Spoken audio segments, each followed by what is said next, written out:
Bienvenidos a un programa apto para un público maduro. Puede existir algo ofensivo, pero tomar con discreción y con la mente tranquila. Y disfruten. Esto es Fly Fly de Producciones Cerdas.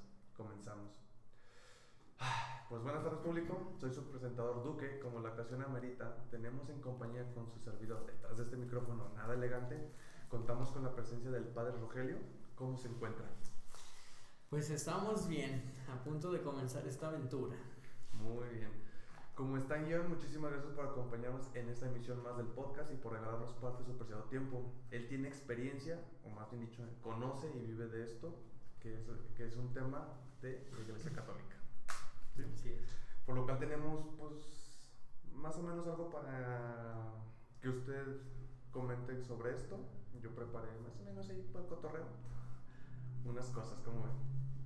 Bien. Y pues ya usted me dice si empezamos ya o quiere que le dé más tiempo. Bueno, empezamos. Muy bien. Una de los principales, porque yo una vez me acuerdo muy bien de niño que yo pensaba que pues, veía a los padres dando misa y yo decía, pues este no hace para irle la Biblia, ¿no? Y ya después me dijeron que no, que si yo un estudio. No sé, ¿le gustaría comentar un poquito sobre eso? Sí, de hecho, la mayoría de la gente piensa que el padre nomás se dedica a celebrar una misa y punto, adiós, se va a dormir a descansar a su casa. Tenía 9 años, ¿era válido? Sí. Pero en realidad, pues es todo un proceso, todo empieza con una inquietud en aquel que, yo quiero ser padre. Y pues ya, comienza digamos, a investigar cómo se llega a hacer aquello. Y pues te das cuenta tú mismo, en este caso yo, que es todo un proceso del que yo ni me imaginaba. Puede ser con una preparación desde muy chico, desde secundaria o preparatoria. O sea, no hay un límite, bueno, como una edad para entrar. No, digamos la edad máxima que se podría manejar, al menos aquí en Zacatecas, es la de 15 años, cuando comienzas a estudiar la prepa y puedes estudiarla ya dentro del seminario. Pues el monaguillo tal vez es alguien, bueno, porque me tocaba ver niños monaguillos, disculpe por interrumpir, ¿no? Sí. Ellos no estaban como, ¿cómo decirlo? Como estudiando ya, sino era como nomás apoyaban Sí. a los padres, bueno, más dicho, apoyan a los padres. Sí, el monaguillo, digámoslo así, es simplemente un ayudante. O sea, a lo mejor algunos sí aspiran a ser sacerdotes y otros, pues nomás por salirle al paso, porque les gusta andar ahí en el desmadre con los demás. Muy bien. Pero no. O les gusta también, ¿no? Sí, no, también les gusta eso. Pero entonces ya comienzas, puede ser desde la prepa, te digo, o puede ser que terminada la prepa también puedes entrar, incluso después de haber terminado una carrera. Entonces nunca hay límite. No, nunca hay límite. Si quieres decidir. Sí. Como dato curioso, digamos, hace algunos años entró uno de 62 años, que ahora ya es sacerdote. Pregunta, no sé si se puede hablar de eso, porque pues esta que le dice que de la edad que tiene, tengo entendido que como que se casan a la iglesia, o sea, no pueden casarse, tener matrimonio. No, un sacerdote debe ser una persona célibe, o sea, que no ejerza su sexualidad. Ok. Ni en el matrimonio ni en ningún otro tipo de relación. Entonces, pues, por meter poquito, disculpa. Entonces, porque me dio duda. Sí. Entonces, sí pueden ser sacerdotes y estar casados, pero no pueden llevar ese acto. No, esta persona estuvo casada. ¿Y tiene hijos? Sus hijos, tiene nietos, pero muere su esposa, entonces él ya no está casado. Entonces cumple sí. Los datos. Muy bien. Entonces es como por lo que a veces dicen gente que me ha tocado, es que él tiene hijos. Entonces pudo aplicar que anteriormente tuvo hijos y optó por ser sacerdote, entregando, pues yo creo que votos, ¿no? Sí, claro. Bueno, y entonces ya, digamos, una vez que te decides hacerlo, entras pues al seminario, lo que te decía hace rato.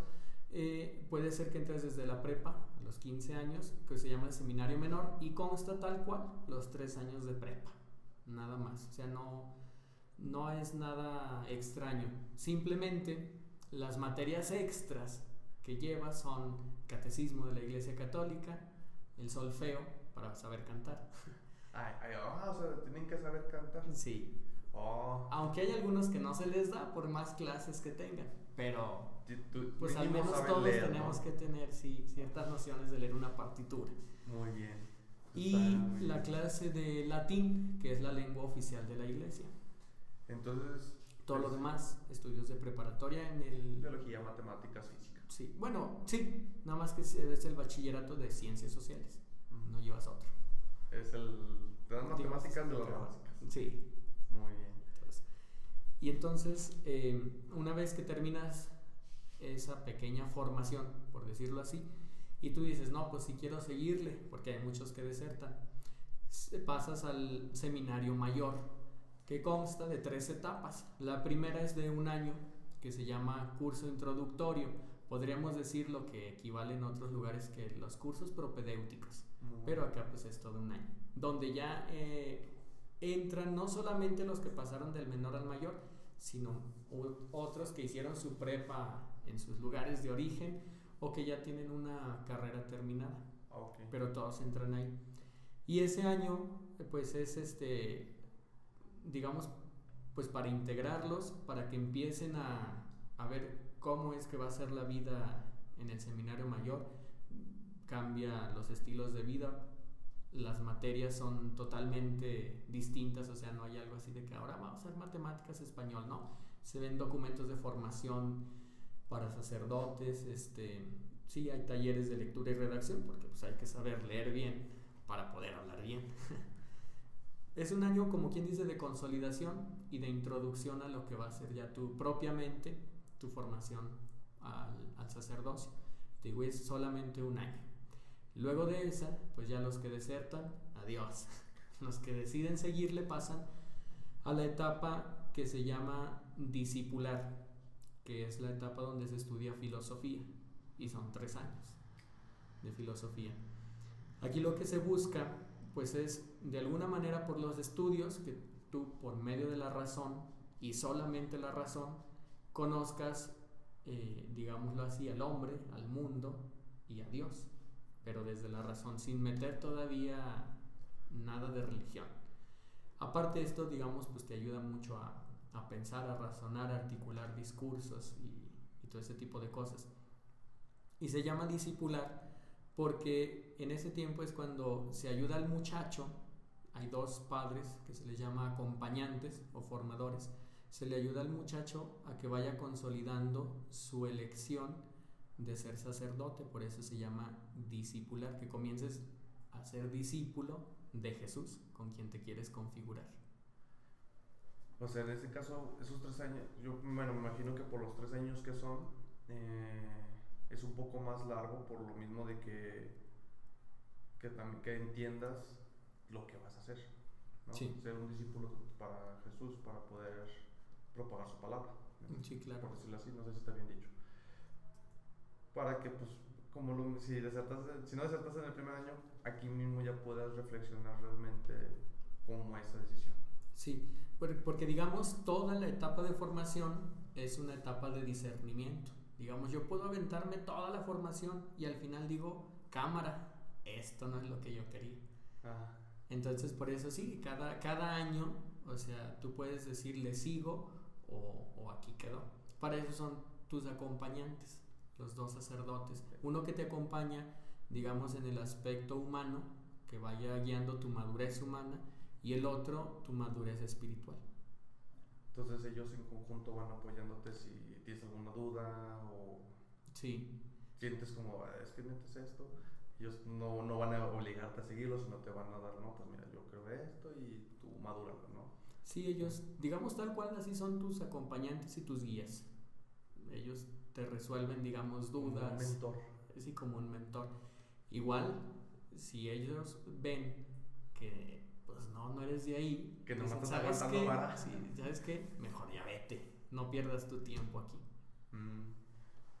Entonces ahí sí ellos mínimo es como, no, está aguantando vara como que es de palabra el muchacho, sí. Pero realmente... Pues digamos sus actitudes dicen que no, otra cosa. Digámoslo así, no se deja formar.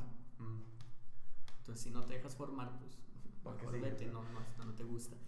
Y digo, es una etapa que consta de 3 años. Terminados esos 3 años, sigue la última etapa, que es la etapa configuradora. Son 5 años de teología. Y aquí igual tienes 2 sacerdotes que te acompañan. Uno en la... ¿Pueden ser los mismos o...? No, son ya otros. Pueden ser los mismos si es que el obispo los cambia, pero por lo regular son otros sacerdotes. Es como que ellos pueden participar en la parte de discipulación, ¿no? La etapa discipular. Discipular. La discipular y luego la configuradora. Es como que tienen como una categoría, se puede decir, que ellos pueden estar apoyando ahí. Sí. Muy bien. Y entonces pues ya comienzas el primer año, bueno, es la etapa de teología, que se llama ya configuradora, porque entonces el que pasa a teología, digámoslo así, es el que ahora sí ya está seguro de tomar la decisión de configurarse con Cristo por medio del orden sacerdotal. Digamos, ya hizo su opción fundamental, o sea, esto es lo que yo quiero. Que aún así puedes desertar o te pueden decir, no, ya vete. Sí. Y entonces, bueno, pasa el primer año donde, bueno, antes de eso, en esta etapa con la otra veíamos filosofía, ahora vamos a ver teología. ¿De qué se trata? Pues de estudiar igual mundo, hombre y Dios, pero desde la revelación y por medio de las Sagradas Escrituras, con todas las ciencias sagradas, digámoslo así, algunas de ellas, ¿no? La Sagrada Liturgia, Sagrada Escritura, dogma, moral. La moral tiene varias ramas, escatología, cristología, mariología, etc. Entonces son todas encaminadas al conocimiento de Dios, pero ya no con la sola razón, sino desde lo que Dios reveló al pueblo de Israel desde el principio del mundo, pues, y luego de manera especial al pueblo judío. Donde hace su aparición Jesús, ¿no? Ajá, donde aparece Jesús, y sobre todo pues los evangelios, ¿verdad? Es lo que estudiamos. Y entonces sí, pasa el primer año, como en toda carrera, pues puras introducciones, ¿no? Introducción a esto, aquello y bla, bla. Ahora hay una nueva modalidad desde hace casi 4 años. Cuando yo estudié, pues, de hecho, eran 4 años de teología, ahora son 5. Entonces, después del primer año, está la modalidad de a todos los que terminaron primero, 6 meses los mandan a su casa para que busquen un trabajo y vivan con su familia. Entonces, bueno, disculpe, sí, pero porque dijo algo que dije acá. Entonces, durante los 4 años pasados, que son el que lleva 1 año y luego los que llevan 3, en estos ya no tienes contacto con tu familia tan presencial de que puedas irte a tu casa. Sí, cada mes vas a visitar a tu familia, viernes, bueno, sábado y domingo, el último fin del mes. Es que yo decía como de, se acabó las clases del lunes, me voy a mi casa. Yo me hacía más referencia como eso, ¿no? Como vas a la escuela en la mañana y en la tarde de regreso. No, todas estas etapas se viven ahí en el seminario, en comunidad. Digamos, el curso introductorio, desde la prepa, curso introductorio y filosofía, vives totalmente en comunidad. O sea, tienes dormitorio común, baños comunes, salones comunes. O sea, es como en tu casa. Una casa grandota, donde cabe mucha gente que está enfocada a una misma meta. Sí, y ya en teología, cada muchacho tiene su propio espacio, su cuarto, su baño. Y ya nada más tiene comunitario el comedor, los salones de clase y obviamente la capilla, como en las otras etapas. Pero ya en este caso ya están un poquito, como que el espacio personal se los permiten para que ellos... Pues digamos, pues al final de cuentas vas a vivir en tu casa. Yo pienso que por ahí va la cosa, no sé, ya ve acostumbrándote a tener tus cosas, a organizar tu tiempo. Porque ya vas a tener como tus horas de misa, si es que sí, es el punto. Y acostúmbrate que tal vez, no sé la verdad si vivan en la misma iglesia o tengan una casa por ahí aparte. Entonces que sepan de aquí acostúmbrate a comer tus cosas porque a tal hora vas a tener tus compromisos. Sí. Y de otra forma es como de convive con gente mientras... Sí, con los demás, porque al final de cuentas, aunque vivimos, digámoslo así, solos después, ya cuando somos padres, sacerdotes, igual nos seguimos viendo y tenemos que tratarnos comunitariamente en algunos momentos. Entonces Entonces, digamos, la comunidad, el vivir ahí en comunidad, te va formando en la fraternidad. No es de que ya salí y ya, pues cámara, Dios te ayude. No, nos buscamos, nos frecuentamos, somos amigos. Entonces, por eso es primero la comunidad. Una duda, nos podemos ver, sí. Podemos platicar. Y luego ya, pues un poquito más de, digámoslo así, de privacidad, pues. Y eso. Bueno, y eso fue porque el contacto con la familia, ¿verdad? Porque decíamos que después del primer año de teología, 6 meses salías a tu casa con tu familia otra vez, pero ahí sí se te pide que busques un trabajo. O sea que no nada más estás ahí en tu casa, vas a ir a trabajar, vas a ir a ganar tu dinero. Y terminados esos 6 meses, te mandan a una parroquia de la diócesis, de aquí pues en el estado, para que te vayas enrolando en el trabajo pastoral ya con un sacerdote. Cómo vive, cómo trabaja, qué es lo que hace. Porque digamos, desde que entras al seminario, pues tú ya tienes una idea de lo que hace el padre, ¿no? Pero en realidad no sabes lo que hace. No, es como lo que llamaríamos en el trabajo, te van a educar, bueno, no educar, te van a enseñar todo el proceso de lo que se hace un día laboral. Sí. O como decíamos al principio, muchos pensamos que nada más da una misa y ya. Y pues sí, no. que yo dije nada más se reventó la Biblia y ya, se pudo parar ahí, ¿no? No, sí, yo sí la verdad pensaba eso. Y por eso es eso. Y ese año se le llama año de pastoral o año de inserción. O sea, ya estás inserto en una comunidad parroquial con un sacerdote para que veas cómo es el trabajo.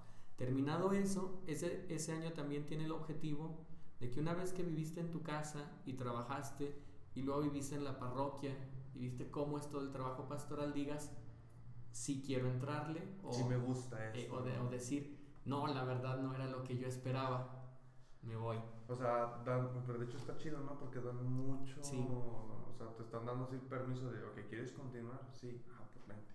¿Estás seguro? Porque ya te mostramos lo que, pues bajo nuestro entorno creemos que es lo correcto, que con eso ya ves, si estás dudando, sabes si te pones en una posición o en la otra. Ya viendo a tu familia trabajando, que sería como una persona normal de, ay, pues vivo con mi familia y trabajo. Sí. Entonces, parroquia, con el que te va, pues yo creo que es como digamos otra vez como tu mentor, tu formador. Tu formador en esos tiempos, ya te puede decir, no, sabes que sí me gusta esto y sé que pues eventualmente voy a poder ver a mi familia cada cierto tiempo, pero yo quiero hacer esto. Sí.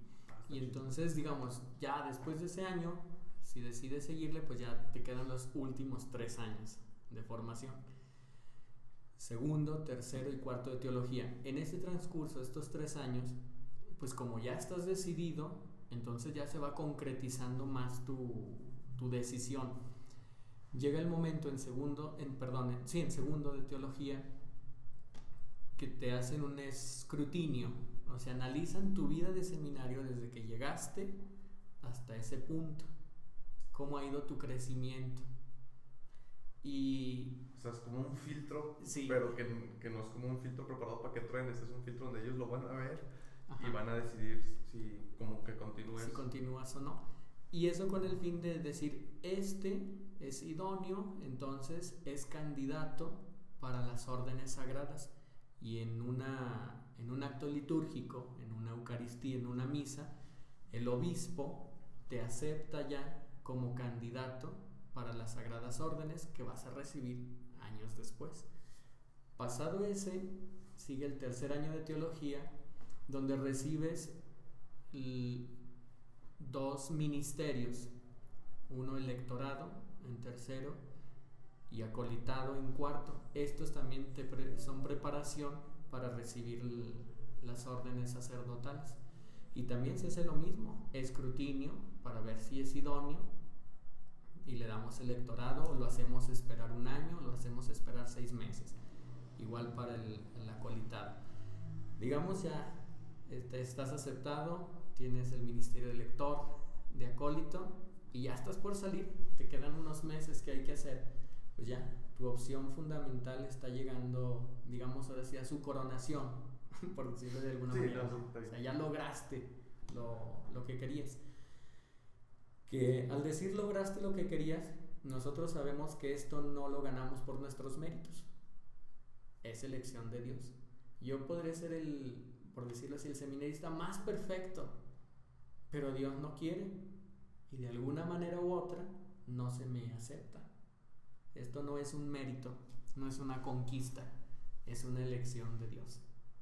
Eso siempre lo hay que tenerlo muy en cuenta, muy claro, porque mucha gente dice de los que salen que te decía, puede llegar hasta el final y o le dicen que no o él decide que no, pero ¿por qué si estudió todo? Es que los estudios no son garantía para que puedas ser ordenado. Es como lo que manejan de repente de una calificación perfecta en toda la universidad no indica que seas un trabajador perfecto. Ajá, exacto. Y entonces pues ya terminaste la etapa de teología, toda tu formación inicial, porque esa es la formación inicial. Digamos, si empezaste desde la prepa, son 12 años de formación inicial. Y entonces sí, ya otra vez el obispo hace una convocatoria al seminario, obviamente donde se estudia todo esto, para los muchachos que quieran pedir ser ordenados diáconos. Y digamos, ahí terminas tu formación inicial y comienzas ya a formar parte del orden sagrado, que consta de 3 grados: diaconado, presbiterado y episcopado. Y ahí es donde nosotros podemos empezar a catalogar quién es uno, por ejemplo, el obispo, quién es que hace, el padre, quién es que hace, el diácono, digamos, podemos comenzar con una jerarquía que tiene su fundamento en el sacramento del orden. Entonces, ¿qué te parece si me comentas sobre por decirlo así, la jerarquía que maneja la Iglesia Católica? Y pues tal vez si hay alguna diferencia de cada actividad con alguna. Okay. Bueno, para empezar, como dijimos, el fundamento de la jerarquía es el sacramento del orden, ¿verdad? El primer grado es el diaconado, que es una palabra muy rara, pero no muy común y la gente ya las ha olvidado. Sí, pero significa servidor, es un servidor. Hay 2 tipos de diácono, el transitorio y el permanente. El transitorio es el que después de recibir, de ser ordenado como diácono, meses después va a ser ordenado presbítero, sacerdote. O sea, es como que sube la categoría. Sube. El permanente es diácono para toda su vida hasta que se muera, y puede ser casado. ¿Con hijo? Bueno. Sí, pues digamos, yo me caso con mi mujer, tengo hijos de una familia y soy diácono permanente. El transitorio no. El transitorio digamos, sí, porque él aspira al sacerdocio, el permanente no. Hasta ahí se quedó. Entonces, digamos, pasas 6 meses, es lo mínimo de diaconado para poder ser ordenado ya sacerdote. Entonces, otra vez el obispo lanza una convocatoria para, el mismo diácono decide si él decide, hace una solicitud por escrito de su puño y letra con fotografía enviada al obispo, que es el que la recibe. Después del escrutinio que se hizo con los padres acompañantes del seminario, los que lo acompañaron toda su formación, dicen, ¿es idóneo? O no es idóneo, y ya el obispo dice, pues lo ordeno o no lo ordeno. Y ya llegamos al segundo grado del orden, que es el sacerdote, el que conocemos nosotros como sacerdote, presbítero o simplemente padre. Que es como bueno, pues que comparando con el diácono, pues se puede como la posición menor, ya cuando se empieza a ver un poquito de más. Pues bueno, lo seguiremos manejando como jerarquía. Sí. O sea, como de la jerarquía es como lo menor en el término de ya estamos sirviendo a Jesús, si es que es así. Y esto ya es cuando ya tenemos votos y acciones que debemos de continuar. Aquí, por lo que tú mencionas que votos, nosotros, los sacerdotes diocesanos, que así nos llamamos porque somos de una diócesis, no hacemos votos. Eso los hacen los religiosos, como son los franciscanos, dominicos, jesuitas y demás. Entonces está mal visto. Bueno, no mal visto, más bien dicho es un error decir que ustedes hacen votos. Ajá. Ellos hacen los votos de castidad, pobreza y obediencia.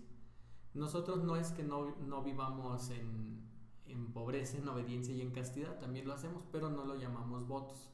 Ellos sí es, digamos, en lo que es su estilo de vida. El nuestro también, pero de otra manera. Bueno, dicho eso, Nos quedamos en el segundo grado. Sigue el tercer grado, que es el episcopado, que nosotros conocemos como obispo. Y de ahí, teniendo bien claro eso, diácono, presbítero y obispo, podemos hablar ahora sí de la jerarquía para entenderla. Y vamos a empezar de arriba hacia abajo. Aquí empezamos de abajo hacia arriba, ahora vamos de arriba hacia abajo. Hasta llegar a sacerdote. Hasta llegar a diácono y más abajito de diácono. Muy ¿sí? bien. Entonces, digamos, en el punto más alto está el romano pontífice, sumo pontífice, o que le llamamos nosotros el Papa, que es el vicario de Cristo en la tierra, representante de Cristo en la tierra, y es el sucesor del apóstol San Pedro, porque sabemos Jesucristo le confía el cuidado de su iglesia al apóstol Pedro, ¿no? Cuando le dice, tú eres Pedro y sobre esta piedra edificaré mi iglesia. Y desde entonces, después de la ascensión de nuestro Señor a los cielos, se queda Pedro al frente de la iglesia y se han venido sucediendo los papas desde Pedro hasta el que tenemos ahora, el Papa Francisco. Entonces, es que soy como que me gusta un poquito la historia. Entonces ustedes tienen los nombres y cuánto tiempo duró cada papa. Sí. Entonces, bueno, no sé si esté como que yo ahorita lo googleo y me pueden decir desde el primero. Sí, lo puedes googlear y lo encuentras desde San Pedro hasta Francisco. Hay algunos donde se pierde un poco las fechas, ¿no? Pues hace 2020 años que comenzó todo esto. Pero sí está el nombre de todos los 266 papas que ha habido desde el año, digámoslo así, 33, que es la muerte de Jesucristo, hasta el 2020 actualmente. Y se tiene, digo, el nombre, de dónde era y cuánto tiempo estuvo en el pontificado, así se le llama. Bueno, ¿puedo hacer un paréntesis? Sí. Entonces, un papa no está obligado a mantener su posición hasta su muerte. ¿Él mismo decide irse o...? Sí, es hasta el 2013, con el Papa Benedicto, el Papa Emérito Benedicto XVI, todos los papas, excepto uno, creo es Celestino V, pero no recuerdo el año, todos habían estado hasta su muerte natural o su martirio, los mataban. Celestino V renunció, el Papa Benedicto XVI renunció al ministerio petrino. El 11 de febrero del 2013 lo anunció y quedó vacante la sede de Pedro el 28 de febrero del 2013, cuando comienza la elección y se elige a Francisco, 13 de marzo del 2013. Entonces, el Papa puede ser que dure en ese cargo hasta su muerte o hasta su renuncia. La renuncia, pues como se ve, es porque él lo decide, ¿no? Sí, porque él lo decide puede ser por algunas razones. Por ejemplo, digo, el más reciente que tenemos pues es Benedicto XVI y el segundo en la historia en haber renunciado. Digamos, de los 266 solamente 2 han renunciado. Y él lo que dijo fue, ya no tengo las fuerzas suficientes para guiar a la iglesia, porque esa es la misión del Papa, guiar a la iglesia universal.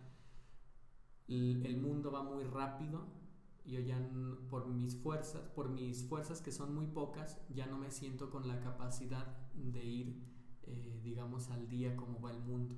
Entonces renuncio, confiamos su cuidado pastoral a Jesucristo, mientras los cardenales, que son los segundos en la jerarquía, eligen al Papa. Y entonces así llegamos a la segunda posición, que son los cardenales. Los cardenales son obispos. El Papa es un obispo también. Por eso al principio decíamos, como base tenemos diácono, presbítero y obispo. El Papa es un obispo y por eso se le llama obispo de Roma. Porque es el que está en la cúspide. Digamos, es igual que todos los obispos, pero es el primero de todos, la cabeza de todos. El que va a guiar a la iglesia. El que va a guiar a la iglesia. Entonces los cardenales son creados por el Papa, los que él quiera y al que él quiera. Y se dice creados porque el verbo crear en la iglesia solamente se lo aplicamos a Dios. Dios es el que crea de la nada. Entonces el obispo es creado por el Papa cardenal desde su nada. elevado a una dignidad de príncipe de la Iglesia Católica. O sea, digámoslo así, tú no vales nada, tú eres nada, pero yo te voy a crear, te voy a elevar y te voy a dar una dignidad. ¿Cuál es la tarea, digamos, de los cardenales? La tarea del cardenal es muy sencilla: ayudarle al Papa a guiar la Iglesia universal y elegir al Papa cuando éste fallezca, o en su caso, cuando éste renuncie, por medio de un cónclave. Se llama cónclave porque es bajo llave, es una reunión secreta, ahí solamente entran los cardenales y nadie más. Y los cardenales yo me imagino que también un obispo puede decir, me gustaría y yo creo que tengo la posibilidad de ser obispo, pero ustedes van a ver todo mi proceso, yo creo, y decir, no, sabes que Dios sí te está dando a ti la oportunidad para estar aquí. Un poco más abajo vamos a ver eso. Muy bien, perdón Sí. por adelantarme. Sí. Porque aquí nada más vamos ahorita en el segundo plano. Digamos, el cardenal es un obispo que tiene como tarea ayudarle al Papa a guiar a la Iglesia y elegir al nuevo Papa cuando éste fallezca, que se hace por medio del cónclave, bajo secreto total.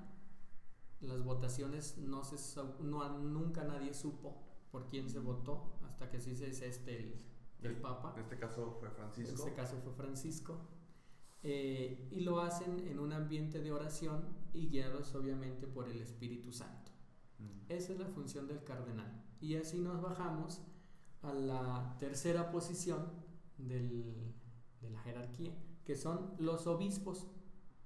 Los obispos son sacerdotes elegidos por el Papa para guiar una iglesia local, una iglesia particular, que son las diócesis.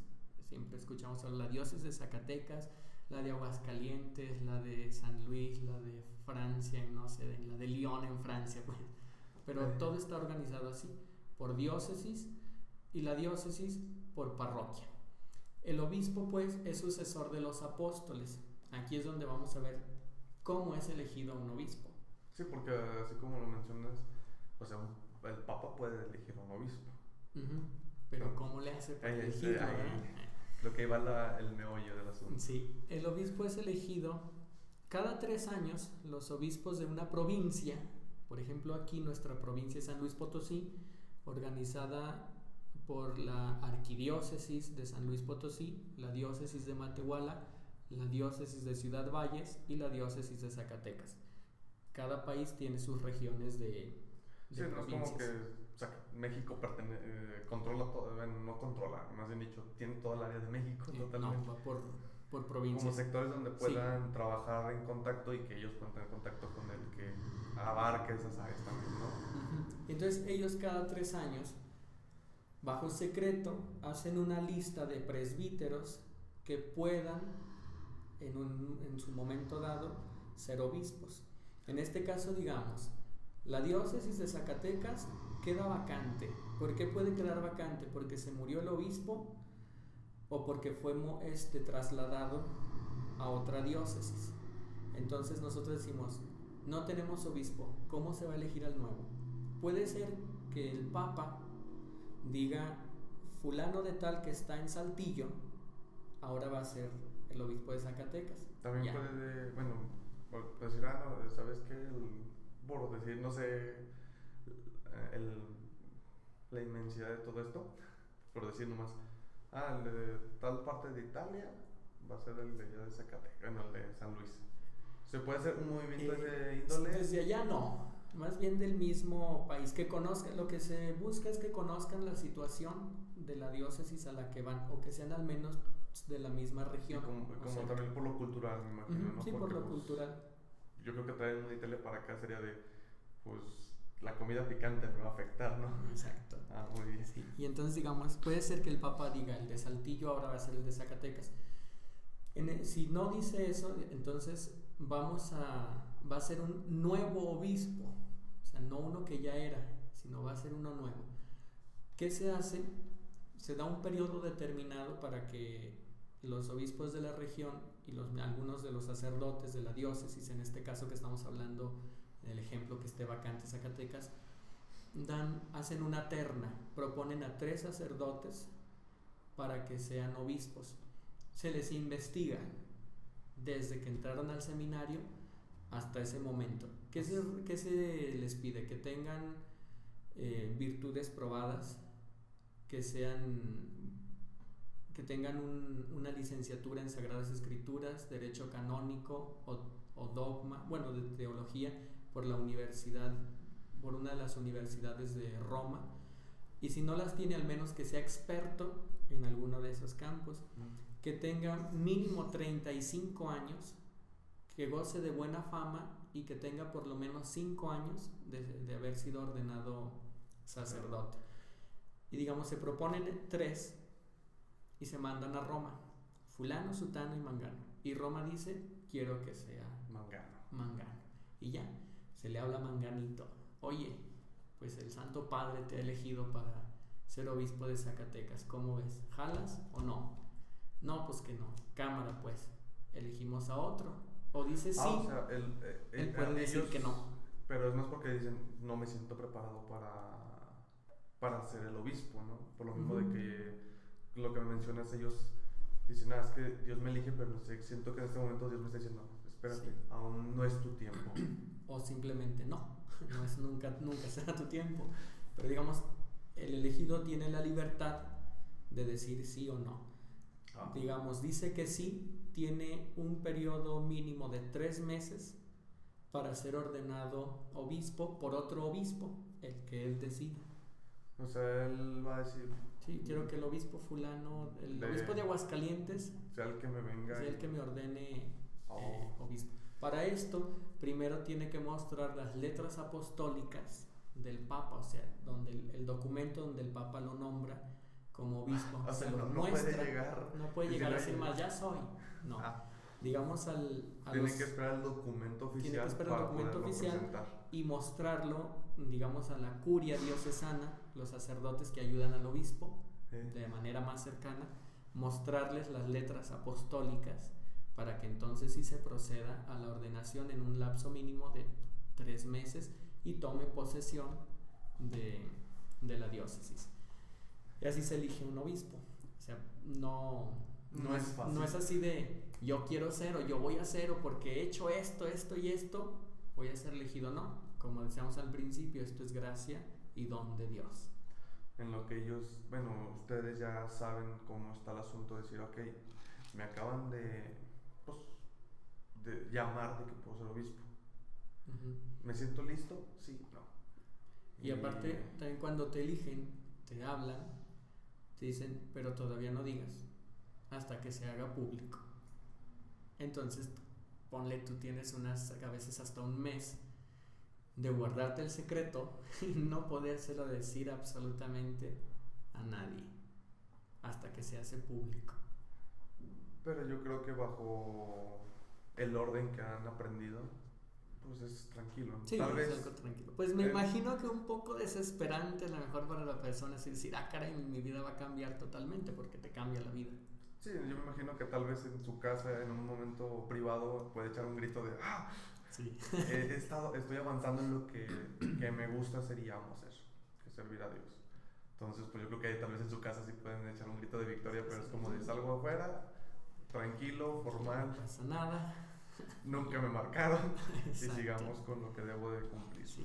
Y en esto, digamos, es el obispo diocesano, pero también tenemos obispos auxiliares. O sea, cuando la diócesis es muy grande, el obispo puede decir, necesito otro obispo, otros 2 obispos auxiliares que me ayuden con el cuidado pastoral. Él es el principal, pero tiene quien le ayude, pero también son obispos. Y te decíamos hace rato, hay regiones, ¿no? Provincias. En este caso que hablamos de la de Zacatecas, que está conformada por Zacatecas, San Luis, Ciudad Valles y Matehuala, entre esos hay uno que es cabeza, el metropolitano, que se le da el título de arzobispo.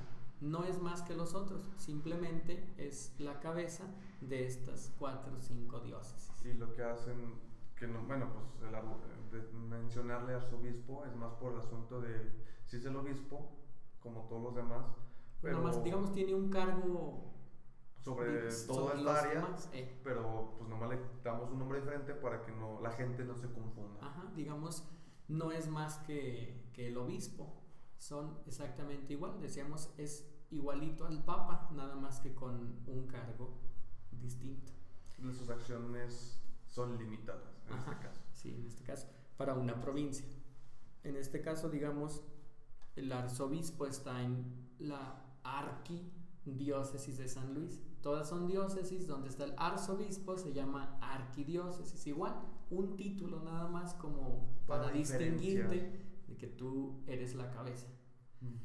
En este caso, entre las provincias, la que es arquidiócesis es la diócesis más antigua en haber sido creada.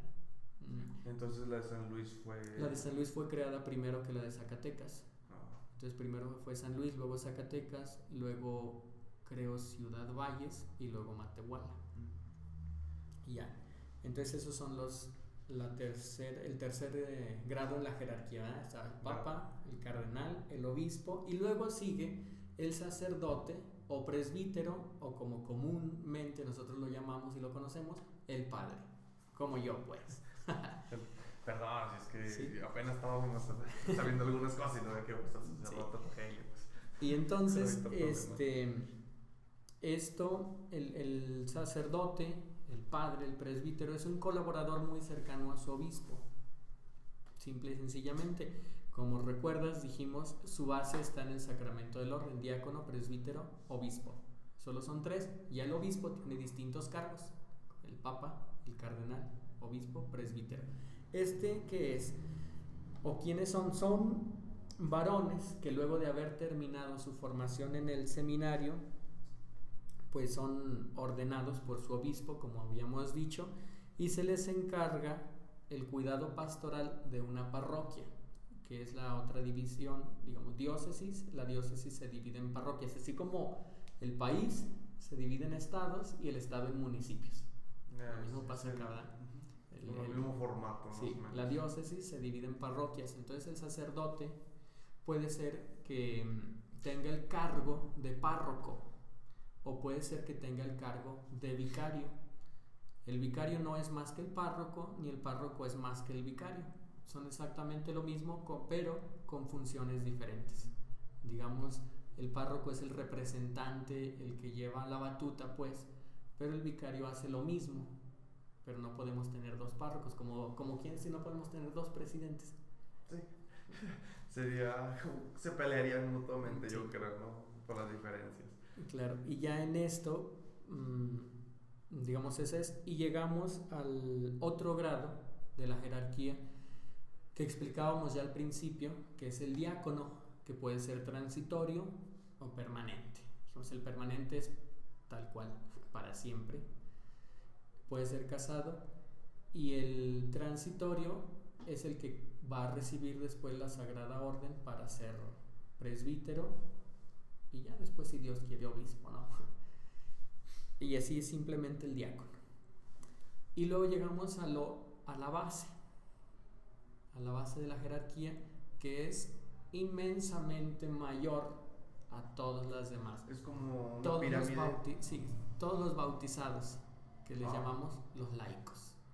Digamos, es laico, diácono, presbítero, obispo, cardenal, papa.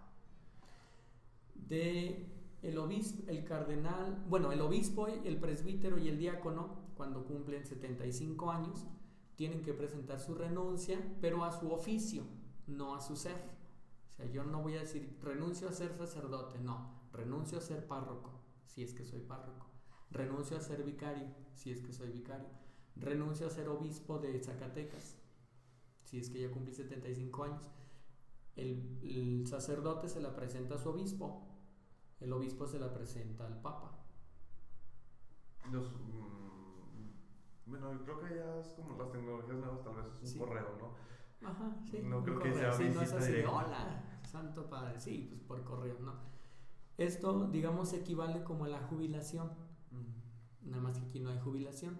Sigo celebrando misa, sigo haciendo todo lo que hace un sacerdote, pero no tengo ningún cargo. O sea, ya no soy párroco, ya no soy vicario, ya no soy rector, ya no soy nada. O sea, vivo libremente. O sea que, por si Benedicto, renunció al cargo de papa, pero él sigue siendo papa sí. y sigue siendo obispo. Ahí. En este caso, digamos, como te decía, el sacerdote le presenta su renuncia al obispo y el obispo le puede decir, todavía no te la acepto, síguele otros añitos, estás muy macizo. O puede decirte, sí, te la acepto. Te la tomo en cuenta. Igual el obispo, el papa le puede decir, espérate otros añitos, o ya, te la acepto. Cosa distinta con el papa.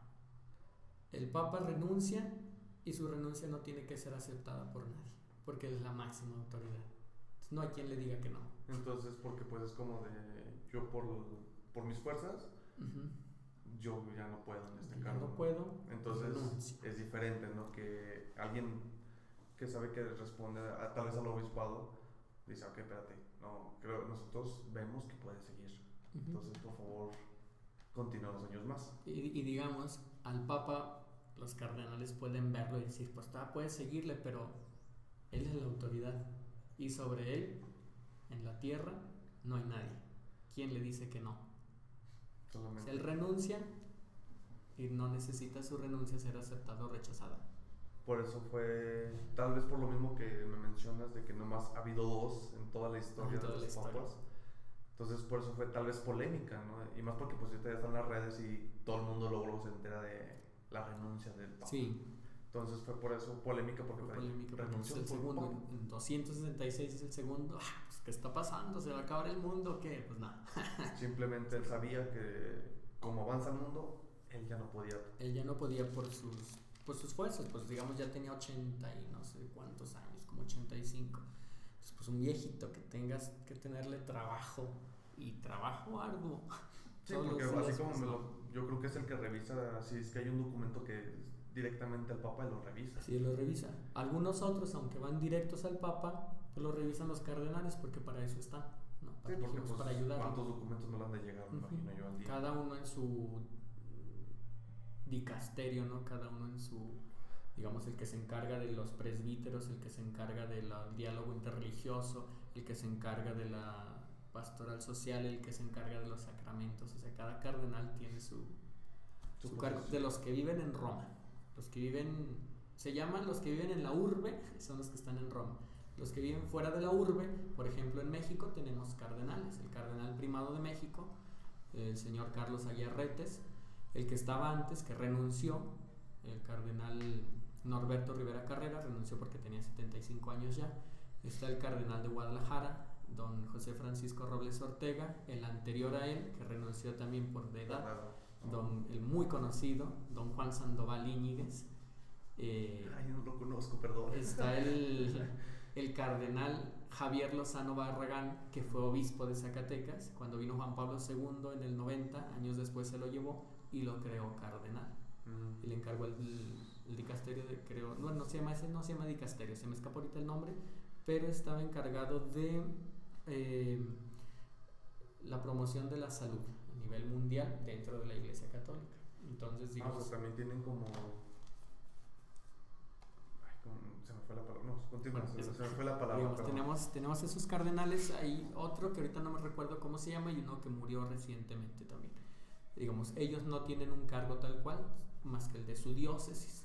No tienen un cargo en la urbe, en Roma. O sea, los que están en la urbe ya se puede decir que bajo términos tal vez están un poquito más arriba, siguen siendo iguales a ellos, pero tienen con un compromiso que es tal vez recibir de todos los... Sí, digámoslo, el cardenal, por decirlo de alguna manera, el cardenal de Guadalajara, él se dedica a su diócesis de Guadalajara. El cardenal, por decirlo ahorita, el cardenal Sara, que es un africano que está en la urbe, él tiene un cargo a nivel mundial, no solamente, no una diócesis. Sí, él recibe toda la información de Guadalajara que le puede mandar algún archivo, ¿no? Puede ser. Algo así como de, oye, tengo estos detalles, me gustaría poner un nuevo obispo aquí en tal área. Me imagino yo que es el que él puede hacer los comunicados. Sí, cada uno desde su punto. Aquí hablamos por dar un ejemplo, ¿no? Sí, aquí nomás es para no hacerlo complejo, más porque tal vez yo también me voy a perder en muchas cosas. Sí. Entonces también para que el público que lo esté escuchando vaya teniendo una noción y un entendimiento de más o menos. Sí. Y pues eso es la jerarquía de la iglesia. Y como también tenemos pensado cómo se sube posición, literalmente se manejó aquí. Sí, nada más digamos, podemos hacer unas puntualizaciones, ¿va? Hay datos que no Sí. se mencionan. Muy Por bien. por lo que dijimos, en la jerarquía de la iglesia no se puede ascender por voluntad propia, porque desde el principio dijimos, esto no es una conquista, es Dios el que elige. Entonces no podemos hablar aquí de un carrerismo, es decir, por mi trabajo o por esto tengo que ser elevado a ser obispo, tengo que ser cardenal. Como lo entendemos, no sé, en el mundo laboral de cuando uno es licenciado, ya tengo 5 años, yo tengo que ser jefe porque tengo experiencia. No, aquí es una orden divina, por decirlo así. Sí, una orden divina, una elección divina. Por lo tanto, podríamos nosotros decir, en la jerarquía de la iglesia, tú no puedes ascender. Dios es el que te elige, pero entre más arriba estás, más servidor eres de la parte de abajo, de los laicos. Por ejemplo, el Papa, creo desde Pablo VI, él firmaba sus documentos. Pablo VI Papa, siervo de los siervos de Dios. Es como decir, todos nosotros los que formamos parte de la jerarquía, desde los diáconos hacia arriba, pues somos servidores de ustedes, los laicos. Ustedes son los patrones en la iglesia. O sea, él ponía un punto de decir, yo les sirvo a ustedes. Sí. Ustedes no están sirviéndome a mí. Exacto. No, yo soy el que les sirve a ustedes. ¿Qué es lo que hace Jesús, no? Yo estoy en medio de ustedes como el que sirve. No vine a ser servido, sino a servir. Ok, no, eso está, bueno, de hecho eso, como esa firma se me hace así como de él, bueno, imagino como lo mencionas, fue el primero que dio señales de que no piensen que me sirven, ni que le sirven al Papa. Recuerden que nosotros les servimos y estamos para servirle a Dios. No tanto que fuera el primero, porque antes de 1965, el Concilio Vaticano II, al Papa se le veía así como el rey y esto y lo otro, que seguía siendo un obispo, un servidor, pero después de ese concilio, como para decirlo así, como para que quede más claro lo que la iglesia busca, nosotros somos servidores de ustedes. Sus pastores, ¿qué hace un pastor? Pues servir a su rebaño. Eso, bueno, ese es uno. ¿Hay más puntos? ¿O? No, dentro de para ascender no, porque dijimos ya mencionamos los demás puntos pero el punto clave que no se olvida, Dios es el que elige. Muy bien.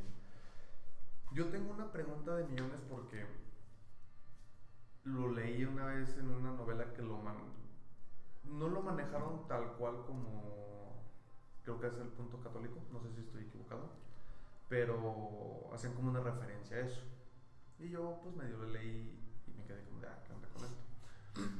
Porque fue como de los nombres que tal vez pueden estar, como tú me lo mencionas, que son de la misma hora, que siguen siendo por ser un padre, pero solamente como que un anexo de algo diferente, como acciones que hacen que lo cataloguen como eso, por evitar confusiones, me imagino yo, ¿no?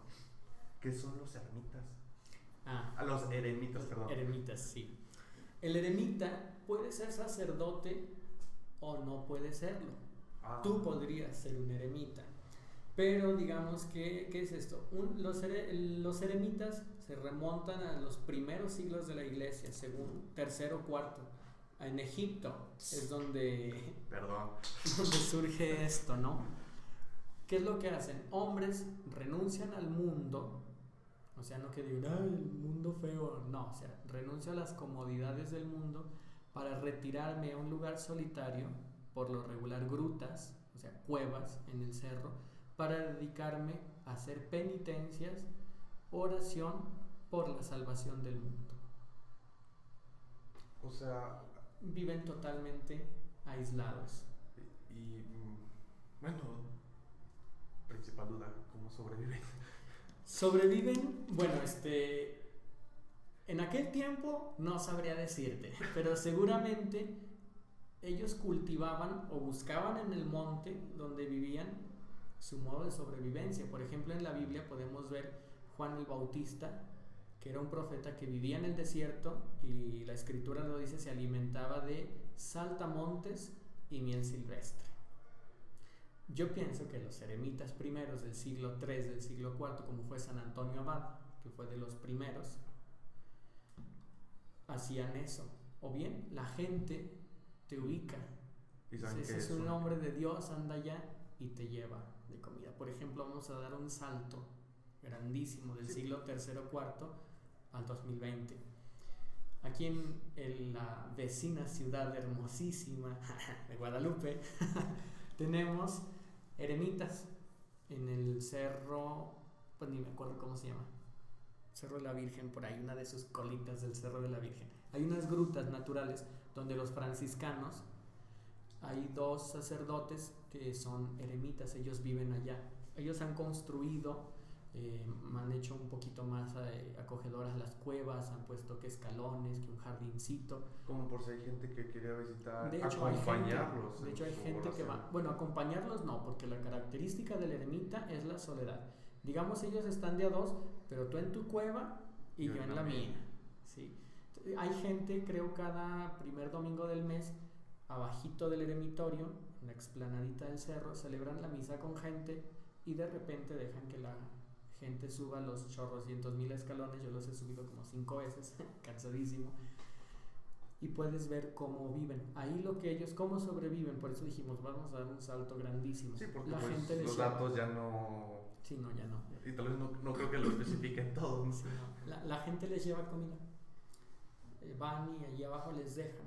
Le dejó pan. Bueno, hasta Fray Pacífico, así se llama uno de los que estaban, creo, porque ahora ya está en Nayarit. Decía, bueno, la gente es tan buena que hasta Coca-Cola nos trae. Sí, obviamente nosotros no la tomamos diario porque también ellos tienen una disciplina en su alimentación. Dijimos que vivían en penitencia y alguna de las formas de la penitencia es el ayuno, que es privarte de alimento hasta la comida, o sea, digamos, vacilar una comida al día o comer nada más pan y agua o no sé, puedes darle variedad, pero o sea, le pueden llevar un guisado bien perrón, pero bajo lo que ellos llevan. Puedes decir, hoy no me lo como. O bueno, pues me lo he hecho, ¿verdad? Ya me lo trajeron. Pero no, o sea, su principal característica es esa. Y esos son los eremitas que viven en el eremitorio, en el cerro. O sea, es un compromiso. Bueno, yo creo que es un compromiso muy fuerte porque uno diría, no, yo soy muy social, me gustaría platicar con alguien, ¿no? Y ellos están comprometidos a servir a Dios para lo que me dices. Sí, la salvación, por la salvación del mundo. Y son solos. Hay algunas órdenes religiosas que tienen este estilo de vida, pero viven en comunidad. Allá en el cerro está su abadía, su convento, pero ellos en comunidad. No les podemos llamar tal cual eremitas, pero tienen una vida de ermitaños. El eremita sí vive totalmente solo. Se priva de todo. Y tal vez o hasta, bueno, usted, como me lo mencionas, yo podría decir, yo quiero hacer eso. Entonces, si quiero ser totalmente aislado, ustedes no saben de mis actividades, pero yo estoy sirviendo a la orden de Dios. Y digamos, ya que tocaste este punto, tú dices, yo quiero ser eremita, ¿qué hago? O sea, ¿Me pongo un hábito y me voy al cerro y ya? No, es todo un proceso. O sea, digámoslo así, tienes que presentar tus razones, o decirlo de esta manera, tu proyecto, un poco más entendible, ¿no? Al obispo diocesano.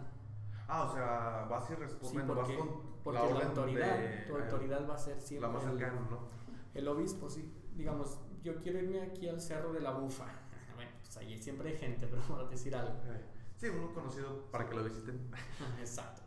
Entonces, tú le dices al obispo, yo quiero, tú le expones tus razones, por qué quieres ser un eremita, dónde quieres ser, y ya él puede decir, te acepto ahorita o vamos a darte un tiempo, vamos madurando la idea, cálate primero y luego ya te constituimos tal cual como eremita, pero vas a estar bajo mi autoridad. Entonces, todos los eremitas que están pues aceptados, por decirlo así, por el obispo sabe quiénes son. Sabe quiénes son, sabe dónde están. Entonces, un eremita no puede trasladarse de la noche a la mañana, tiene que No, tiene responderle sí. al obispo de, oye, me gustaría Me gustaría irme allá. de que tal vez yo ya di mis oraciones para salvación, tal vez de aquí de Zacatecas y del mundo, pero me gustaría apoyar con esta fe a tal región. Ajá, en otro lugar. Por ejemplo, yo no sé cuántos eremitas hay en México ni cuántos eremitorios. Yo conozco el de aquí de Zacatecas, que está en Guadalupe, y sé, pero no conozco, que hay otro en Nayarit.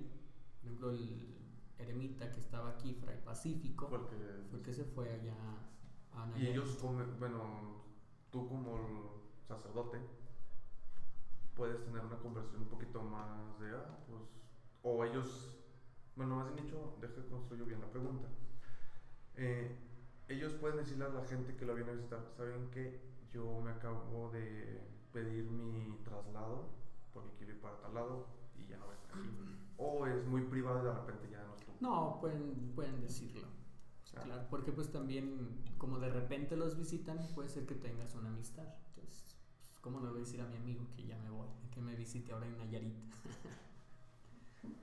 pues sí, eso es. De hecho, se me hace como que es una decisión, creo que muy fuerte, ¿no? Sí, yo pienso que no cualquiera. Yo, por ejemplo, yo diría, no, pues la neta yo no voy de eremita. Bueno, en este momento de mi vida yo diría que no, quién sabe más adelante. Porque, pues no, primero como que no se me da. No es que sea la persona más sociable del mundo, pero tampoco soy la persona más solitaria ni me siento con las capacidades para vivir solo en una cueva, en el cerro. Sí, es que pues tiene que haber una mentalidad de yo aquí quiero estar para servirle a Dios. Y es un ambiente totalmente solo donde te despiertas, literalmente tu única luz va a ser pues, el sol. Sí, el sol, tal cual. Tal vez una velita. Pero pues literalmente es estar solo. Cumpliendo lo que tú puedes estar haciendo como sacerdote, pero tú sabes que el mínimo cuando estás haciendo misa ves personas que te acompañan y por decir algo así, y ellos, pues, es que sí, la verdad, cuando sí sabía que era así como que algo solitario, dije, qué raro, ¿no? Pero ahorita que lo dices, no, digo, que no, es una decisión muy cabrona. Sí, la La neta verdad. sí. Pues qué bueno que. Entonces, ellos siguen siendo. Ellos digo, pueden ser sacerdotes. Desde la parte más baja, que somos Los laicos. los laicos, pero claramente, si lo quiero hacer, tengo que ir a presentarme ante el obispo para poder ser conocido como un eremita. Sí. Entonces, pues poner una opción de. Me gustaría ver qué onda con eso, por duda. Entonces, Ay, se me fue el nombre. Antes de Francisco, Benedicto. No, tenía la B. Benedicto podría decir, quisiera ser eremita. Pues digamos, él podría decir quiero ser eremita, pero sabemos que por su edad, sus enfermedades y demás no puede ser, aunque, digamos, lleva la vida, por decirlo de alguna manera, de eremita. No en soledad tal cual, porque tiene un sacerdote, secretario particular, que desde que era su secretario cuando era el papa, él dijo yo lo voy a cuidar hasta que fallezca. Y vive en un convento afuera de las afueras de la ciudad de Roma, pero en mismo Italia. No te creas, no es que está dentro todavía de la ciudad del Vaticano. Pero en un convento. Sí, el Vaticano es una ciudad aparte. Sí, es una ciudad aparte.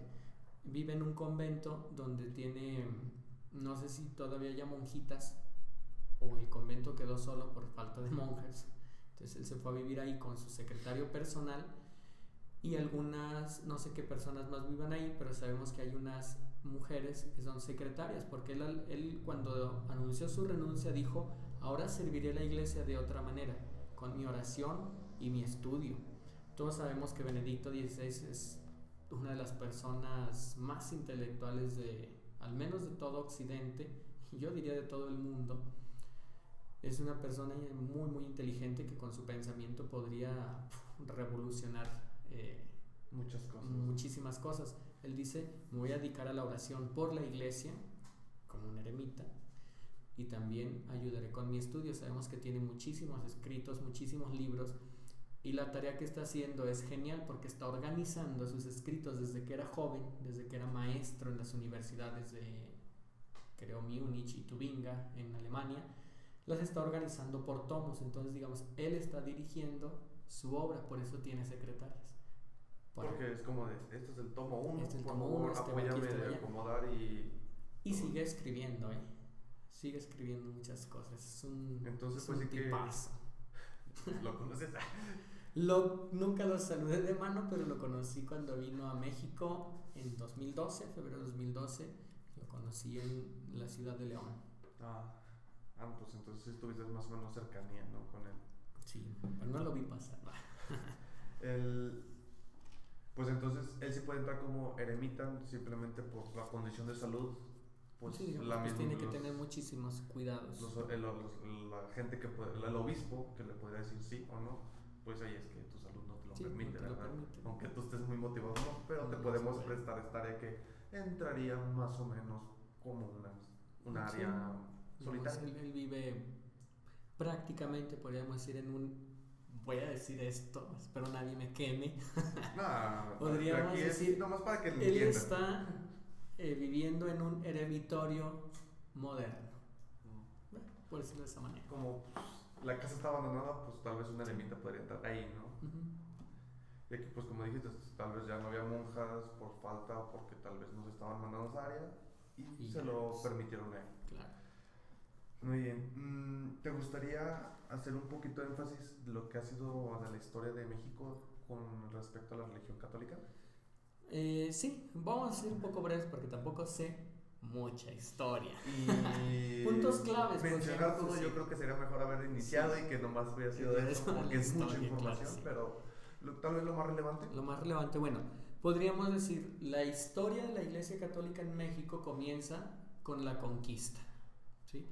Y cuando decimos conquista, es tal cual con la conquista de Tenochtitlán, en 1521, cuando cae la ciudad nativa de Tenochtitlán a manos de los españoles. ¿Qué significa esto? Bueno, pues que los cultos politeístas de los pueblos que vivían en el territorio mexicano antes de la llegada de los españoles, bueno, que también se llamaba territorio mexicano, son sustituidos por el culto cristiano al único Dios vivo y verdadero, en este caso pues Dios Padre, Hijo y Espíritu Santo, Jesucristo el Señor, ¿no?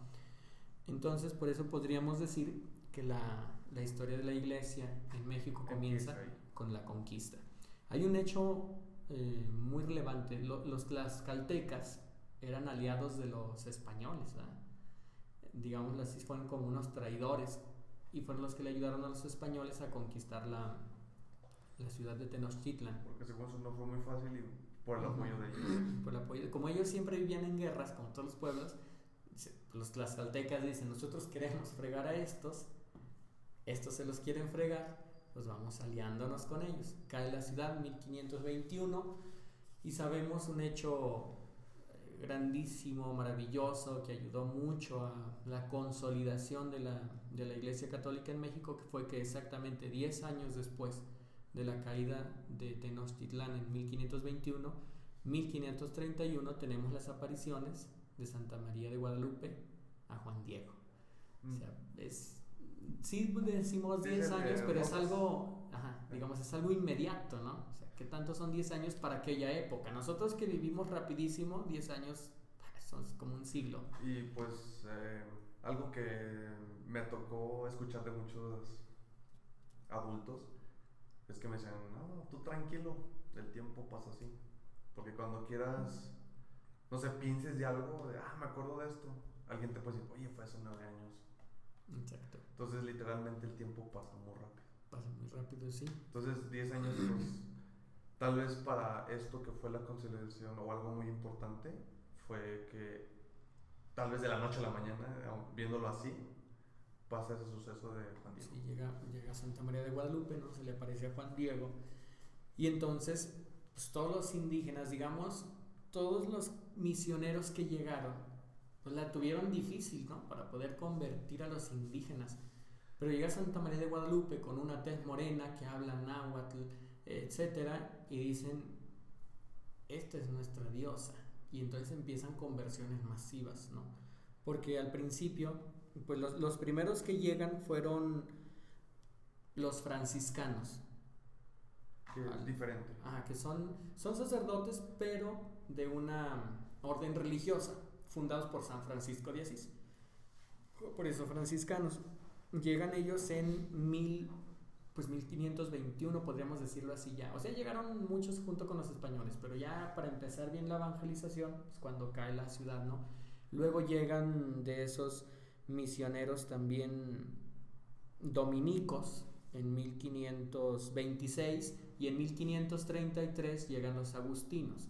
O sea, todos son sacerdotes, pero de órdenes religiosas, como decíamos, los franciscanos, fundados por San Francisco, los agustinos, que toman el nombre que es San Agustín, los dominicos, no es como pensamos de domingo, son los Domini Canis, los perros de Dios. Eso es lo que significa. Sí, esos son los dominicanos. Domini, en latín es Señor, Canis, del canino, ¿no? Entonces son los perros del Señor, son los perros de Dios, que fueron los que se encargaron de la Inquisición. Por eso son los perros los que defendían, ¿no? El perro es el que defiende. El que protege a su familia. Exacto, el que protege a su familia. Y los dominicanos se les encarga la Inquisición. Que digamos es un periodo muy trillado, a veces oscurecido y muy etiquetado, pero... Es que la historia ya... Sí, pero en realidad pues, la Inquisición no tuvo mucho que ver. O sea, no era así de que vamos a quemar a este güey porque anda diciendo que la Virgen no fue virgen, o sea, no, se buscaba bien la razón, ¿no? Que estuvieran en contra de Dios o que anduvieran regando sus ideas en contra de la religión. Pero bueno, X, ¿no? Así comienza la historia. Después sabemos que desde el principio de la conquista, el virrey de la Nueva España, por mucho tiempo era el obispo. El obispo de México, por ejemplo, Fray Juan de Zumárraga, a quien le tocan las apariciones de Guadalupe, era, digamos, la máxima autoridad de la iglesia en el nuevo territorio de la corona española y al mismo tiempo era el virrey, o sea, era el rey de estas tierras. O sea, en un principio recayó el poder el poder lo tenía la iglesia. Ya después del gobierno español, pues la iglesia fue la institución, digamos así, más importante del nuevo territorio, ¿no? Era la que marcaba las reglas morales, la que llevaba, por decirlo de alguna manera, la economía, o sea, llevaba toda la iglesia hasta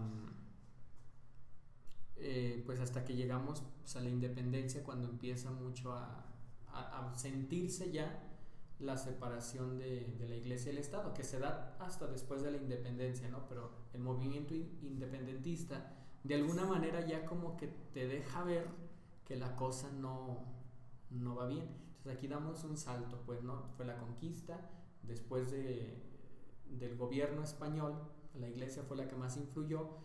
Cuando se empieza a separar la Nueva España de la corona española, pues sabemos quiénes fueron los que comenzaron esta guerra. Fueron los curas. Miguel Hidalgo, hasta decían, el señor cura Miguel Hidalgo. Morelos también era un cura. Fueron los que comenzaron la guerra de independencia, y aquí en un principio pues querían tal cual independizarse de la corona española, querían ser una nación ellos. Y es interesante también cómo cuando comienzas una guerra pues tú llevas una bandera, ¿no? Salieron con la bandera de la Virgen de Guadalupe, o sea, para que sepamos cuánto impacto tuvo y sigue teniendo Santa María de Guadalupe para un mexicano. Tanto que decimos así, no, el mexicano podrá ser católico o no católico, pero todo mexicano es un guadalupano. O sea, es un ícono, y es un, pues sí, un ícono que le da cohesión al pueblo mexicano, o sea, te une como nación. Fue lo que lo consolidó, que el pueblo apoyara esa decisión. Uh-huh. Entonces comienza la guerra de independencia, ¿no? Y digamos, pues se logra la independencia, pues obviamente pues matan a estos primeros revoltosos, y de ahí nos vamos a pasar a 1857, la promulgación de la Constitución pues de 1857 y las leyes de reforma, que es donde comienza ya propiamente dicho la separación de iglesia y lo que sería la nación de México.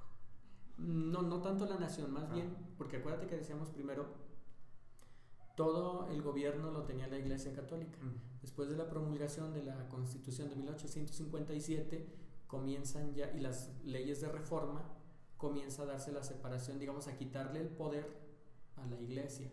Y comienza la separación, Iglesia por un lado, lo que te toca, digamos, hacia el poder espiritual, y a mi Estado, déjame el poder político de la nueva... Para proteger las tierras y todo eso, ¿no? Sí, y entonces, digamos, pues pasa así y llegamos al porfiriato. Aun cuando ya se había dado la separación por las leyes de reforma y la promulgación de la Constitución, el porfiriato fue una época pacífica, porque, digamos, la Iglesia y el Estado llegaron a ciertos acuerdos y vivían en paz, porque al principio cuando te separas, pues es la guerra, ¿no? Sí, porque pues de repente puede haber como algún interés que no... Oye, es que este me está buscando un interés para joderme y no me gusta eso. Sí, y aquí con el porfiriato, pues todos sabemos fue una época pacífica, tranquila, ¿no? Para todos los mexicanos. Claro. Entonces ya no hay tanto ese anticatolicismo, sino hasta después del porfiriato. ¿Sabes? Creo Porfirio Díaz terminó su poder, dejó de estar en el poder en 1911. Y he sucedido, no me acuerdo por quién, vamos a decir más o menos por Lerdo de Tejada, Sebastián Lerdo de Tejada. Y con la promulgación de la nueva Constitución, la Carta Magna de 1517, es donde empiezan a dársele, digamos, a restringir mucho a la Iglesia Católica y comienzan otra vez las riñas. Es el comienzo, digamos, de la revolución, de la cristiada, 1926, 1910 la revolución. Al final de cuentas, a veces uno piensa, ya ni saben por qué peleaban, unos por la revolución, otros por las leyes que limitan a la Iglesia. Hubo varias peleas en un solo conjunto y decir, sí. ¿A quién estamos apoyando aquí? Exacto, sí. Y entonces llega la revolución, ¿no? Y con la revolución pues comienza, por decirlo así de alguna manera, un nuevo gobierno que restringe todavía más a la Iglesia, como fue el de Calles y el de Obregón, donde comienza el movimiento que nosotros conocemos cristero, o la revolución cristera, ¿no? A la Iglesia Católica comienza a prohibírsele muchas cosas, entonces el pueblo se levanta. ¿Quién se levantó? En este caso no fueron los curas, hubo algunos, pero fueron los laicos, los que están a la base de la pirámide jerárquica de la Iglesia. Fueron los que empezaron a defender. El estandarte de, ¿Cómo nos vas a restringir el culto? ¿Cómo vas a quitar? Porque se quería expulsar a la Iglesia Católica y comienza a darse libertad de culto, ¿no? Que es algo bueno. O sea, es algo bueno, cada quien sea libre. Pero aquí el problema era libertad de culto, pero tu Iglesia Católica la llevo contra ti. Tú vete de aquí. Entonces tú dices, eso ya no es libertad de culto. O sea, como que hay un beneficio para alguien más, sí, y eso es muy agresivo para mí. Ya llevas saña en este caso contra una institución, que fue la Iglesia Católica, que sostuvo por muchísimos años a la nación mexicana, ¿no? Entonces las disposiciones en contra de la Iglesia Católica fueron las que aumentaron estos conflictos. Tenemos que saber que ni Roma ni los obispos de México apoyaron el levantamiento armado. O sea, ellos decían sí, hay que defendernos, pero no con las armas. O sea, nada de pistolas. Sin embargo, se dio, ¿no? Y tenemos... Porque pues fueron los de más abajo, que tal vez en este caso, pues como yo, pues no tengo contacto con mi obispo. Igual lo que el obispo, yo voy a atar a ese güey porque dijo que mi religión, y lo otro, ¿no? Sí. Digamos, a lo mejor no se llevó de la manera que queríamos, o que quería el episcopado mexicano. Pues dicho, el choque no querían que fuera ese, sino de, vamos a trabajar como una... Sí, digamos, con mucha diplomacia. Para evitar un conflicto, pero lo que pasó, tal vez en lo que hacían respuesta entre uno y otro, pues sí, nació el conflicto. Se dio el conflicto cristero, que tuvo pues también muchos beneficios, ¿no? Se dice el conflicto cristero comenzó en Jalisco, Huejuquilla y el Alto Jalisco fue el primer enfrentamiento cristero armado que hubo. De hecho, cuando ustedes vayan a Huejuquilla, van a encontrar el Santuario del Divino Preso, de que está todo baleado, ¿no? Hubo alguien que se le ocurrió tapar con yeso, se ve horrible, pero se pueden ver las marcas de las balas, ¿no? Y de ahí se desencadenó todo esto. Aquí en Zacatecas hubo también sus conflictos, ¿no? Y tuvimos pues muchos mártires que ahora son santos, algunos sacerdotes, algunos laicos, y aquí de Zacatecas destaca el padre San Mateo Correa Magallanes, que estudió en el seminario de Zacatecas, el beato Miguel Agustín Pro, que él es jesuita, pero es nacido en Guadalupe, Guadalupe, Zacatecas. Entonces, así pasó con la Revolución Cristera, ¿no? Digamos, terminó la Revolución Cristera y, por decirlo, comienza una era de paz, entre comillas, en la iglesia en México. Pero no hay relaciones diplomáticas entre el Estado y la iglesia. Esas se dan hasta 1992, 1993 con Salinas de Gortari. O sea, literalmente es hace antier. 25 años. Por decir antier. Sí, pues antier para mí, porque pues pasas años estaba tal vez naciendo. Sí, yo tenía 4 años, 3, 4 años. Entonces ya cuando piensas en eso, no manches, yo apenas nací, apenas tengo razón de mí, entonces está muy corta esa fecha. Claro, entonces las relaciones diplomáticas tal cual se dieron en esos años, en el gobierno de Salinas de Gortari, pero ya comenzaban a gestarse con, creo es López Portillo, en el 79, cuando México recibe por primera vez la visita de un papa. Juan Pablo II llega a Puebla en enero de 1979. Bueno, llega a México, pero iba específicamente a Puebla. Entonces Juan Pablo II sigue viniendo, viene luego hasta el 90, creo, no sé, en el 80 o tanto, no estoy tan viejo ni tan joven, me falla todavía un poco las fechas, pero digamos viene en el 90, que es cuando visita también Zacatecas. El 12 de mayo del 90 el Papa entra a la catedral, celebra en las Lomas de Bracho.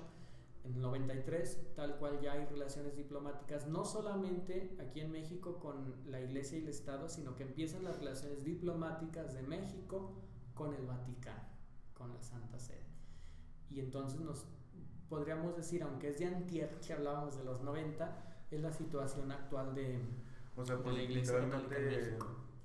Pues alguien puede decir, no, es que pues, siempre ha estado la religión católica presente. No, sino realmente la religión católica apenas tiene, por decir una fecha, 20 años, donde ya el Estado, digamos, la reconoce como una institución jurídica. Sí. O sea, le da su lugar, pues.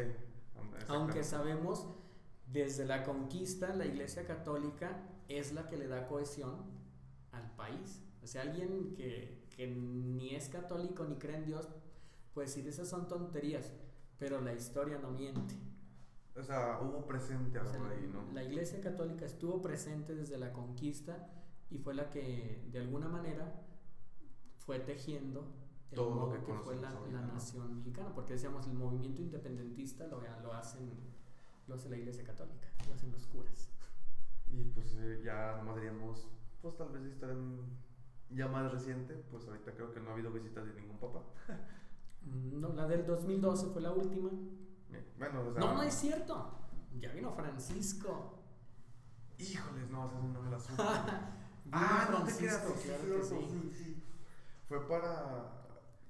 No, ¿sabes qué? Evito meter la pata con el año, pero... Digamos, de los últimos 3 papas, los 3 han visitado México. Juan Pablo II, porque venía la primera vez a inaugurar una de las conferencias episcopales de toda Latinoamérica, que tenía sede en la ciudad de Puebla.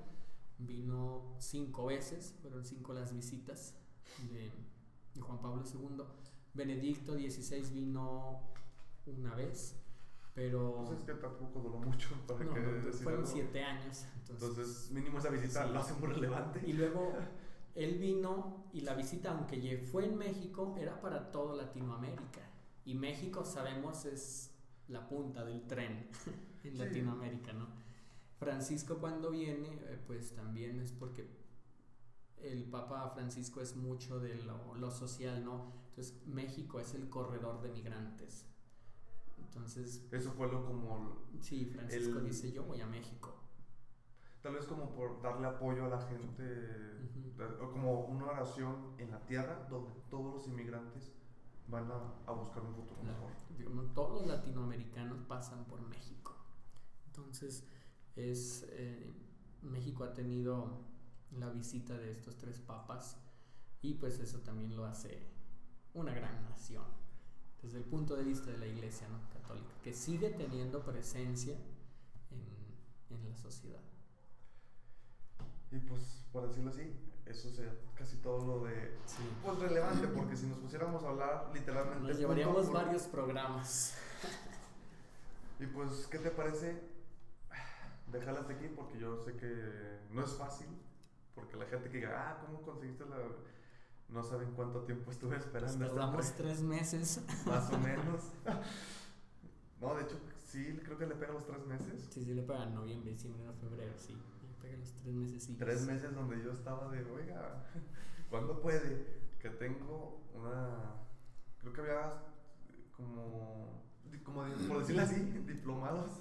Sí, bueno, primero se nos atravesó Navidad, el Año Nuevo, y luego salía diplomado de liturgia, luego reunión de esto, y bueno, pues se dio hasta sábado 29 de febrero, el día extra que nos dio el año. Nos permitió claro. Su visita. Pues muy bien,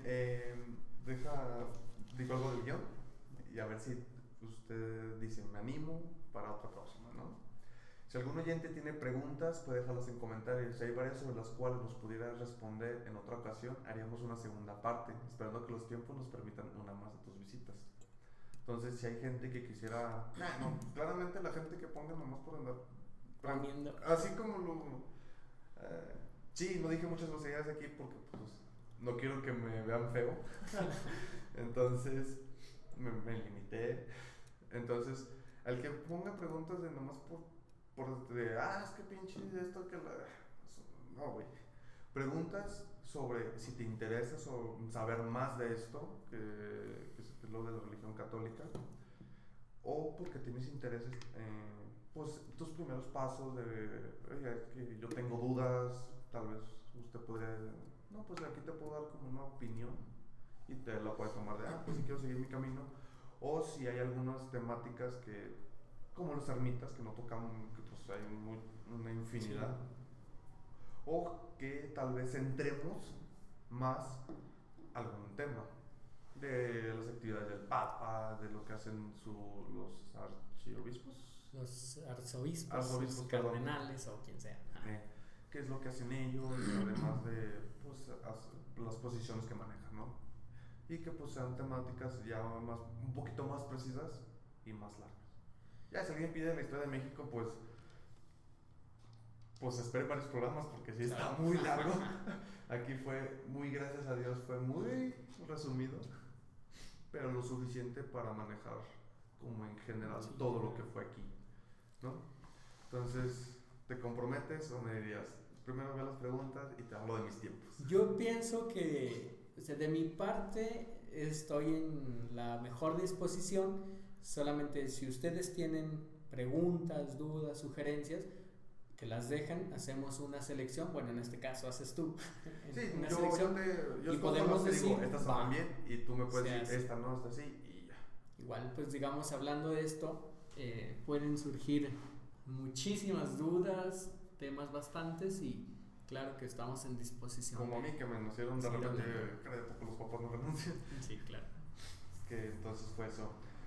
Pues, sin más, damos por concluido lo que fue este programa de hoy. Muchísimas gracias por haber participado en este proyecto y pues bueno, el programa porque me dieron mi segunda temporada. Claramente siento traición porque me metieron a otros programas que fue de, ¿y yo qué hago aquí? Pero vamos de relleno. Pero pues aquí estamos aún vivos con segunda temporada. Bien. Esto fue Flappy Fly de Producciones Cerdas. Los sueños se hacen sin dinero y el esfuerzo da las recompensas. Muchas gracias y buenas noches.